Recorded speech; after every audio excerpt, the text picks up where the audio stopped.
Hello students, चलिए चलते हैं नेक्स्ट टॉपिक पे, Kirchhoff's laws in electric current. तो there are two laws. First law is called as current law और Kirchhoff's first law और junction law. तो हम फर्स्ट लॉ को पहले देखते हैं, फिर सेकंड लॉ की बात करेंगे। तो Kirchhoff's first law states that algebraic sum of all currents joining at a junction is zero। आपके पास में ये वायर्स हैं, कनेक्शन वायर्स हैं, और ये कनेक्ट हो रही हैं, एक ज्वाइन हो रही है। जिस पॉइंट पे ज्वाइन होती है उसे हम क्या बोलते हैं? जंक्शन। तो ये आपका क्या है? जंक्शन है। और कुछ वायर आगे जा रही हैं इस जंक्शन से। इस जंक्शन पे इन वायर से करंट आ रहा है I1, I2 एंड I3, और ये करंट ऐड होके यहां से I4 एंड I5 की फॉर्म में बाहर जा रहा है, आगे जा रहा है। तो किरचॉफ ने क्या बोला कि total current, algebraic current at a junction is zero, यानी कि sigma I is equal to zero. Sigma I का मतलब क्या है?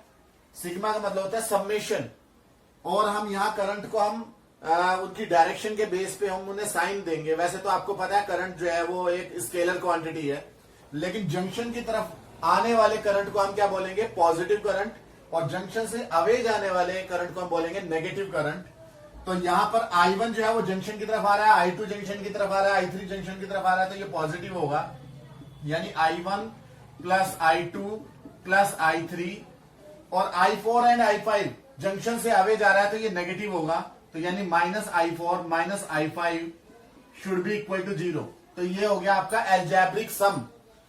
यहां पे जरूरी नहीं है कि यहां पर आपका 3 करंट्स ही जंक्शन की तरफ आ रहे हैं और 2 जा रहे हैं, उल्टा भी हो सकता है या कुछ भी चेंज हो सकता है। लेकिन हमेशा ये ध्यान रखना है कि सिग्मा आई कितना होना चाहिए? जीरो। और यही क्या आपका किरचॉफ्स फर्स्ट लॉ, और इसे जंक्शन लॉ भी कहते हैं, करंट लॉ भी कहते हैं। तो आप ये देखिए, इससे पता चलता है कि अगर माइनस I4 और माइनस I5 को हम उधर भेज देंगे तो I1 plus I2 plus I3 is equal to I4 plus I5 हो जाएगा। यानी कि जंक्शन की तरफ जाने वाला करंट इज इक्वल टू होगा जंक्शन से अवे जाने वाला करंट। यानी कि जंक्शन पे कोई करंट का कलेक्शन नहीं हो रहा है, ना ही कोई एक्स्ट्रा करंट बाहर निकल रहा है। तो इस तरीके से ये जो आपका किरचॉफ्स लॉ है, ये चार्ज के कंजर्वेशन लॉ को फॉलो करता है, यानी कि ये सपोर्ट करता है चार्ज कंजर्वेशन लॉ को। इट सपोर्ट्स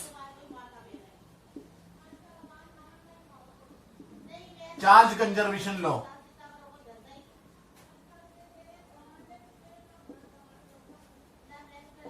तो बहुत ही सिंपल है। चलिए चलते हैं अपना सेकंड लॉ पे। तो चलिए किरचॉफ के सेकंड रूल पे आते हैं। किरचॉफ सेकंड लॉ और किरचॉफ्स लूप लॉ और वोल्टेज लॉ। लूप का क्या मतलब होता है? एक क्लोज्ड सर्किट है ना, या फिर वोल्टेज लॉ भी बोलते हैं इस लॉ को। तो ये क्या स्टेट करता है वो मैंने यहां लिख दिया है, आप इसे नोट कर लें या स्क्रीनशॉट ले लें। It states that in any closed electrical circuit, closed electrical circuit को आप लूप भी कह सकते हो और मैश भी कह सकते हो।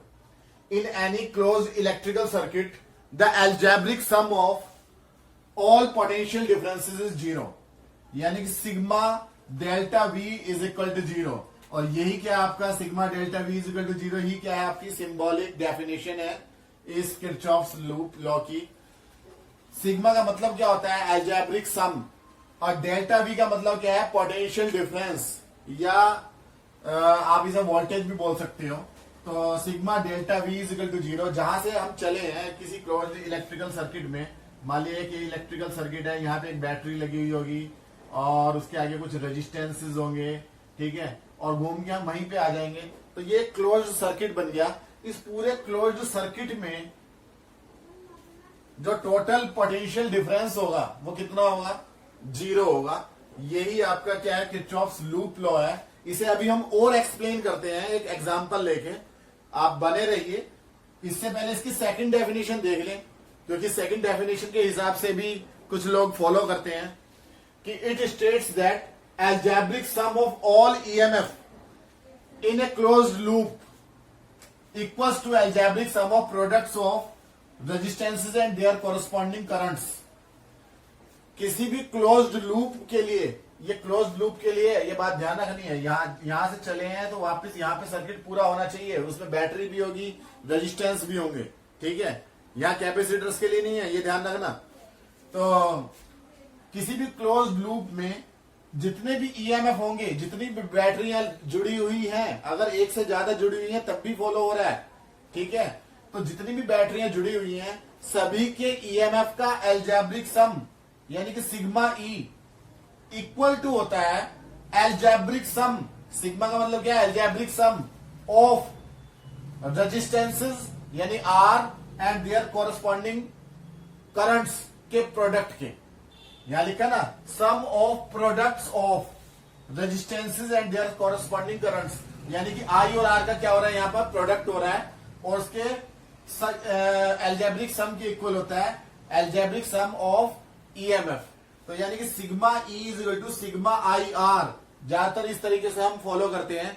तो ये डेफिनेशंस को आपको नोट करनी है, साथ ही इसे याद करना है, और उसके बाद में फिर मैं समझाता हूं, इसको एक्सप्लेन करता हूं एक सर्किट के एग्जांपल लेके। चलो आप इसे नोट करिए। तो चलिए बहुत जल्दी से इसे समझ लेते हैं एक एग्जांपल के जरिए। मान लीजिए यहां पर एक आपके पास में एक सेल है या बैटरी भी हो सकती है, और इसके साथ में कुछ रेजिस्टेंस जुड़े हुए हैं R1 और R2, और यहां पे कोई और सेल भी हो सकता है और एक और रेजिस्टेंस भी हो सकता है R3, और भी आप रेजिस्टेंस यहां जोड़ सकते हैं, सेल जोड़ सकते हैं, कैसा भी कॉम्प्लेक्स सर्किट हो सकता है आपके पास में। मैं तो एक सिंपल एग्जांपल के जरिए आपको समझा रहा हूं, ठीक है। तो यहां पर आपके पास में दो क्लोज लूप है, एक तो ऊपर का ये क्लोज लूप है या मैश बोल दो, एक ये नीचे का ये दूसरा क्लोज लूप है। हम दोनों में किरचॉफ सेकंड लॉ अप्लाई करेंगे। तो लूप का एक नाम दे देते हैं हम ABCD। तो ये पहले लूप का नाम क्या हो गया? ABCD, और वापिस ए पे आ जाएंगे हम। तो पहले हम फर्स्ट लूप के लिए देखते हैं, फॉर लूप नंबर 1 या फिर ABCD ए के लिए, इसके लिए हम किरचॉफ लूप लॉ लगाएंगे। क्या है rule? Sigma E is equal to sigma I R. मैं सेकंड डेफिनेशन से समझा रहा हूं आपको, ज्यादा आसान है। तो आप ये देखो कि इसका ईएमएफ मान लिया कितना है, इस सेल का E1 और दूसरे सेल का ईएमएफ कितना है, नीचे वाले का E2। ये ईएमएफ आपको न्यूमेरिकल करते टाइम गिवन होते हैं, ज्यादातर ईएमएफ गिवन होंगे, साथ में इस रेजिस्टेंस R1, R2 और R3 की वैल्यू गिवन होगी। आपको क्या निकालना होगा कि R1 में कितना करंट है, R2 में कितना करंट है, या R3 में कितना करंट है। तो आपको ये फाइंड आउट करना होता है, करंट फाइंड आउट करना होता है, जिसके लिए आप किरचॉफ सेकंड लॉ को आप अप्लाई करते हो। तो कैसे हम करेंगे अप्लाई? उससे पहले आप ये देखो कि इस सेल के दो एंड हैं, एक पॉजिटिव एंड है, एक नेगेटिव एंड है। जो बड़ा वाला जो डंडा है इसके अंदर वो पॉजिटिव को शो कर रहा है। तो यहां से हमेशा करंट निकलता है पॉजिटिव में से और नेगेटिव में एंटर करता है। कई दफा हमें मजबूरी में किसी किसी सर्किट में जहां कई सारे सेल इकट्ठे जुड़े हुए हैं तो ऐसा लेना पड़ जाता है कि पॉजिटिव की जगह नेगेटिव में से करंट निकल रहा है, क्योंकि दूसरा उससे एक हैवी सेल वहां जुड़ा हुआ है। लेकिन फिलहाल आप सिंपल केसेस में हमेशा ये सोचें कि पॉजिटिव में से करंट निकलेगा, और करंट को अपने आप लेट कर लें। लेट करंट की वैल्यू कितनी है यहां से I1। इसी तरीके से इसके पॉजिटिव में से करंट निकल रहा है, कितना करंट निकल रहा है? Late I2। तो हमारे पास में दो अननोन है, I1 and I2। I1 current ऊपर से आएगा, I2 करंट नीचे से आएगा, और यहां पे ये ज्वाइन हो जाएगा किस जंक्शन पे? जंक्शन बी पे। तो हमने जंक्शन रूल पहले पढ़ लिया है कि आने वाला जो करंट होता है सम उस जाने वाले के इक्वल होता है। तो आ कितना कितना रहा है ऊपर से आ रहा है I1, यहां से नीचे से आ रहा है I2 जंक्शन की तरफ, और जा कितना रहा है जंक्शन से हमें मान लिया I3। तो आप इसे I3 ना लिख के सीधा सीधा इसे क्या लिख लेंगे? I3 will be equal to I1 plus I2। तो यानी कि आपने जंक्शन रूल को आपने अप्लाई कर दिया, sum of coming current is equal to sum of outgoing current. तो आप ये देखो यहां पर भी यही जंक्शन रूल फॉलो होगा। I1 प्लस I2 यहां पे पहुंचेगा, इस R2 में से होते हुए, रेजिस्टेंस R2 में से होते हुए पॉइंट C पे पहुंचेगा। C जो है वो जंक्शन है, उससे ऊपर की तरफ बैटरी में से जितना करंट निकलता है उतना उसमें वापस भी एंटर होता है ना, कंजर्वेशन ऑफ चार्ज के लॉ से। तो I1 करंट निकल रहा है तो I1 ही ऊपर जाएगा। तो यानी कि इस रेजिस्टेंस R1 में से कितना करंट जा रहा है, I1 ऊपर जा रहा है। इसी तरीके से नीचे की तरफ कितना आ जाएगा, I2 आ जाएगा। यानी R3 रेजिस्टेंस में से कितना करंट फ्लो कर रहा है, I2। और अब आप देखो यहां जंक्शन लॉ फॉलो हो रहा है या नहीं हो रहा। I1 प्लस I2 इस जंक्शन की तरफ आने वाला करंट है, I1 ऊपर चला गया, I2 नीचे चला गया, यानी कि यहां पे आपने जंक्शन लॉ को फॉलो कर दिया है। तो आप क्या करेंगे, कुछ एरोज खींच लेंगे अपनी तरफ से, चाहे आप ऐसे ले लो, चाहे आप इसके उल्टे ले लो, क्लॉकवाइज ले लो या एंटी क्लॉकवाइज ले लो। तो ज्यादातर कोशिश ये करनी होती है कि ये जो एरो खींचते हैं करंट की डायरेक्शन में जाए। तो यहाँ करंट आपको दिख रहा है ऊपर वाले मैश में या लूप में करंट क्या है, क्लॉकवाइज एंटी क्लॉकवाइज चल रहा है। तो यहाँ पे आपने जो एरो लिया है वो भी एंटी क्लॉकवाइज ले लो, और नीचे वाले में जो ये एरो लेना है कि हमें किस डायरेक्शन में चलना है। ये एरो सिर्फ डायरेक्शन को बता रहे हैं कि हमें किस डायरेक्शन में आगे बढ़ना है, यानी कि हमें ए से चलना है बी की तरफ, फिर सी की तरफ, फिर डी की तरफ, फिर वापस ए पे आ जाना है। तो ये जो एंटी क्लॉकवाइज सर्किट बनाया आपने, एरो बनाया है, ये इसी को शो कर रहा है। इसी तरीके से नीचे वाले में आपको ये पता चल रहा है कि ई से आपको चलना है बी की तरफ, फिर सी की तरफ, फिर एफ की तरफ, फिर वापस किस पे आ जाना है, ई पे आ जाना है। तो इसलिए हमने यहाँ पर ये क्लॉकवाइज एरो लिया है। ये ज्यादातर करंट की डायरेक्शन में ही लिया जाता है, लेकिन अगर आप करंट से अपोजिट डायरेक्शन में भी ले लेंगे तो भी कोई फर्क नहीं पड़ता है। ऐसा कोई हार्ड एंड फास्ट रूल नहीं है, आपका आंसर फिर भी वही आएगा। एक स्टूडेंट ने एंटी क्लॉकवाइज ले लिया, दूसरे ने क्लॉकवाइज ले लिया, तो इससे कोई फर्क नहीं पड़ता। या एक मैश में एंटी क्लॉकवाइज ले लिया, दूसरी मैश में क्लॉकवाइज ले लिया, तो चाहे आप दोनों में एंटी क्लॉकवाइज ले लो, चाहे दोनों में क्लॉकवाइज ले लो, उससे कुछ भी फर्क नहीं पड़ेगा, आंसर सेम आएगा। ठीक है, मैथमेटिक्स सेम आएगा। तो आप ये देखो sigma E is equal to sigma I R हम फर्स्ट लूप के लिए लगाएंगे। तो आप ये देखो कि ये एरो है जो हमने अपनी तरफ से लेट किया है सबसे लास्ट में एंटी क्लॉकवाइज। ये वाला जो एरो है ये कहां से एंटर कर रहा है और कहां एग्जिट कर रहा है, ये इस ईएमएफ E1 के नेगेटिव से एंटर करके पॉजिटिव में से एग्जिट कर रहा है। तो यानी कि ये जो ईएमएफ है E1 ये पॉजिटिव लिया जाएगा। जहां से ये एरो एग्जिट करता है किसी सेल में से, तो वो वाला साइन लिया जाता है। अगर इसी एरो को आपने ऐसे घुमाया होता, यानी कि क्लॉकवाइज डायरेक्शन में घुमाया होता, तो आप पॉजिटिव में से एंटर करके नेगेटिव में से आपका ये एरो एग्जिट करता है। एरो का मतलब तीर, एक तीर का निशान बनाया आपने, है ना। तो तब यहां पर जो E1 लिया जाता है वो नेगेटिव लिया जाता है, एग्जिट वाला साइन लिया जाएगा। ये अपना तरीका है, फंडा है समझने का। तो यहां पर एग्जिट जो हो रहा है वो हमारा नेगेटिव से एंटर करके पॉजिटिव में एग्जिट कर रहा है हमारा एरो, तो इसलिए हमने ये पॉजिटिव E1 लिया है।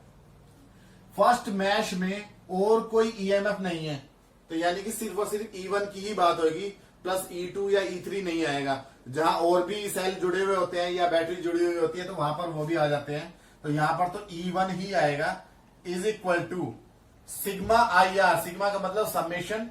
तो यहां पर भी डायरेक्शन का ध्यान रखना है। डायरेक्शन का ध्यान कैसे चलना है कि अगर पहले आपको कोई रेजिस्टेंस दिख रहा है, मान लिया आप ए से चले बी तक, कोई रेजिस्टेंस नहीं है, ठीक है, छोड़ दो, आगे चलो बी से चलो सी तक, रेजिस्टेंस मिल गया आपको। बी से सी के बीच में क्या रेजिस्टेंस है, R2। R के साथ में किस चीज का प्रोडक्ट करना है, करंट का। तो इस R2 में कितना करंट फ्लो कर रहा है, I1 प्लस I2। तो यानी कि यहां पे हो जाएगा I1 प्लस I2, से आगे प्रोडक्ट कर दो, I1 plus I2 into R2। अब ये देखना है कि यहां पर ये जो I1 प्लस I2 R2 है, ये आपका पॉजिटिव लिया जाएगा या नेगेटिव लिया जाएगा। आप ये देखो आपका एरो उसी डायरेक्शन में चल रहा है जिस डायरेक्शन में करंट चल रहा है। अगर एरो और करंट दोनों सेम डायरेक्शन में है तो यहां पर ये वाला जो टर्म है product of current and resistance वो पॉजिटिव लिया जाता है। लेकिन अगर उल्टी डायरेक्शन में चल रहे हैं तो नेगेटिव लिया जाता है। तो यहां पर ये जो है वो पॉजिटिव लिया जाएगा, I1 plus I2 into R2। इसी तरीके से आप आगे चलो, आप सी तक पहुंच गए, सी से डी तक कोई रेजिस्टेंस नहीं है, डी से वापस ए के बीच में एक रेजिस्टेंस है, ये R1, तो R1 यहां रेजिस्टेंस लिखा, R1 में कितना करंट जा रहा है, I1, तो I1 का यहां प्रोडक्ट किया, यानी I1 R1 हो गया। साथ में आप इसकी डायरेक्शन देखोगे, आपका जो एरो एंटी क्लॉकवाइज जा रहा है और करंट भी एंटी क्लॉकवाइज जा रहा है, current and arrow are in same direction, so it will be taken as positive. अगर ये अपोजिट डायरेक्शन में होता करंट एरो से, तो यहां पर नेगेटिव साइन लिया जाता। तो यानी कि आपके पास फर्स्ट इक्वेशन क्या बन गई है कि I1 plus I2 R2 plus I1 R1 is equal to हो जाएगा E1 के, या इसी को आप ऐसे लिख सकते हो कि E1 इज इक्वल टू, क्योंकि आपके पास अननोन क्या होंगे, I1 एंड I2, तो I1 को आप कॉमन ले लो यहां दोनों जगह से, I1 R2 और I1 R1 में से I1 कॉमन लेंगे आप, तो I1 ब्रैकेट में आएगा R1 प्लस R2 प्लस यहां से I2 इंटू R2, तो this is equation number first. इसे आप, आपके पास दो अननोन I1 एंड I2 हैं, उसकी एक इक्वेशन बन गई है। एक दूसरी इक्वेशन आएगी मैश नंबर 2 से, तो आपके पास दो अननोन है, टू अननोन्स है I1 एंड I2, और दोनों अननोन के लिए आपके पास दो इक्वेशन होगी, तो आप सॉल्व कर लेंगे उसे और आंसर निकाल लेंगे। तो इसी तरीके से आ जाते हैं लूप नंबर 2 पे। तो फॉर लूप नंबर 2, या इस लूप का नाम क्या है, BEFCB, BEFCB, तो ये लूप नंबर 2 है। इसके लिए अगर हम यही चीजें अप्लाई करें, sigma E is equal to क्या होगा, सिग्मा IR, तो आप इसमें पहले EMF देखो, EMF कौन सा है, सिर्फ और सिर्फ E2 है। अब E2 का साइन देखेंगे, E2 का साइन कैसा है, आपने जो एरो लिया है ये देखो, ये घुमाया ना हमने, यहां से ये घुमाया है क्लॉकवाइज डायरेक्शन में, क्योंकि करंट भी इसी डायरेक्शन में जा रहा था, तो हमने उसी डायरेक्शन में घुमा लिया। तो आप ये देखो, ये जो एरो है क्लॉकवाइज वाला, ये अपने अपनी तरफ से बनाया है, ये इसके नेगेटिव से एंटर करके और पॉजिटिव में से एग्जिट कर रहा है। आप ये देखो ना, यूं घूम के इधर जा रहा है, तो इस तरीके से जब जाएगा तो ये E2 कैसे लिया जाएगा, पॉजिटिव, और इस लूप में कोई और EMF नहीं है, तो इसलिए सिर्फ और सिर्फ E2 ही आएगा। इज इक्वल टू रेजिस्टेंस देखो आप, मान लिया आप यहां से चले थे, E से चले थे, B तक कोई रेजिस्टेंस नहीं है, B से C के बीच में कौन सा रेजिस्टेंस है, R2, तो यहाँ पे R2 लिखा जाएगा। R2 में करंट कितना है, I1 प्लस I2, तो यहाँ पे इसके साथ में प्रोडक्ट आएगा I1 प्लस I2, ठीक है। अब इसका साइन देखा जाएगा, करंट भी उसी डायरेक्शन में है और आपका एरो भी उसी डायरेक्शन में, सेम डायरेक्शन में है, यानी पॉजिटिव। अब देखो आप C से F तक के बीच में कोई रेजिस्टेंस नहीं है, छोड़ देंगे। F से E के बीच में, जहां से चले थे वहीं पे पहुंचना है, F से E के बीच में रेजिस्टेंस कितना है, R3, तो यहाँ पे R3 लिखा जाएगा। और R3 में कितना करंट है, ऊपर से कितना करंट आ रहा था, I2 इस बैटरी में से निकला था या सेल में से निकला था, और I2 ही एंटर कर रहा है, तो इसलिए यहां पर R3 के साथ में I2 लिया जाएगा। अब इसका डायरेक्शन का देखा जाएगा, आपका एरो भी क्लॉकवाइज जा रहा है, यानी कि इस रेजिस्टेंस R3 में F से E की तरफ जा रहा है करंट भी, और ये वाला एरो भी, दोनों सेम डायरेक्शन में है, तो इसलिए ये पॉजिटिव लिया जाएगा। अगर एरो करंट से अपोजिट डायरेक्शन में होता तो नेगेटिव लिया जाता।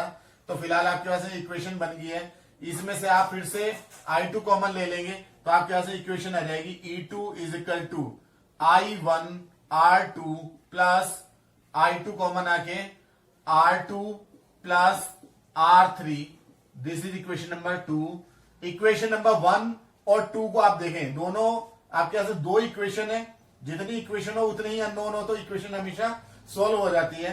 तो यहां पर 2 इक्वेशंस हैं, 1 एंड 2, ठीक है, और 2 अननोन्स हैं, I1 एंड I2, तो डेफिनेटली बाकी चीजों की अगर वैल्यू पता है हमें, E1 E2 and R1 R2 R3 की वैल्यू पता है, यानी कि वैल्यू गिवन है न्यूमेरिकल में, तो हम सॉल्व करके I1 एंड I2 की वैल्यू निकाल सकते हैं।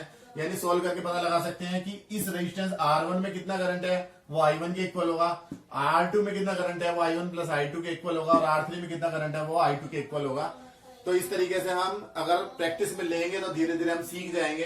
तो आप इसे समझिए, स्क्रीनशॉट लेते रहिए, नोट्स बनाते रहिए, और नहीं समझ में आए तो दोबारा से रिपीट करके देखते रहिए, हमारे साथ बने रहिए। Thank you.